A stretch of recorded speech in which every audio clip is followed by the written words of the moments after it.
ადამიანები ან მხოლოდ ფარმაკოლოგიას მიმართავენ, ან მხოლოდ ფსიქოლოგს, ან ფსიქოთერაპევტს მიმართავენ. აი, ჩემ გარშემოც ეგრეა. ხო, აი სამწუხარო არის ეს, იმიტომ რომ შენ გაქვს შფოთვითი აშლილობა წლების განმავლობაში, რომელიც კიდე არ გინდა გადადის შემდეგ დეპრესიაში თუ ეს, რა თქმა უნდა, არ არის კარგად დარეგულირებული, ხო? და მიდიხარ მხოლოდ ფსიქოლოგთან. და ის ფსიქოთერაპიის სხვადასხვა სკოლები არსებობს, ის რა თქმა უნდა გეხმარება, რა თქმა უნდა რაღაცა გარკვეულ შვებას გაძლევს, მაგრამ პრობლემა რჩება წლების განმავლობაში. სტატისტიკა, მსოფლიოს სტატისტიკა ამას ანახავს, მარტო საქართველოსი არა. ან მეორე ვარიანტი ავიღოთ.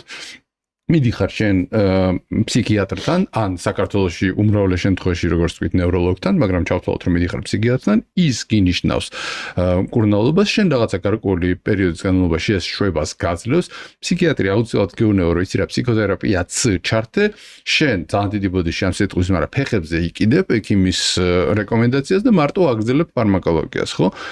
მაგრამ ეს წლების განმავლობაში იღებ ანტიდეპრესანტებს, კარგად ხარ, მაგრამ თლად კარგად არა.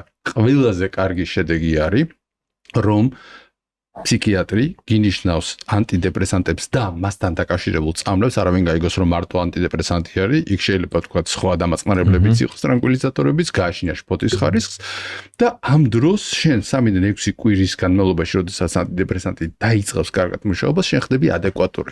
ამ დროს ხდები ყველაზე უფრო კარგი მასალა ფსიქოთერაპიისათვის. აი ამ დროს უნდა მიხვიდე და აი ეს ორი ადამიანი, ორი სპეციალისტი ერთმანეთთან თუ არის დაკავშირებული, ძალიან კარგი არის და თუ ეცინი მკურნალობენ რაღაცა გარკვეული პერიოდის განმავლობაში, შენი მკურნალობა წყდება და გადადიხარ ისევ ნორმალურ რეჟიმში ცხოვრებისა. მე რეჟიმზე მაქვს ლაპარაკი, ცხოვრების ნორმალურ რეჟიმზე. გაცილებით უფრო ეფექტური არის. ამიტომ საჭიროა ამათი სინთეზი.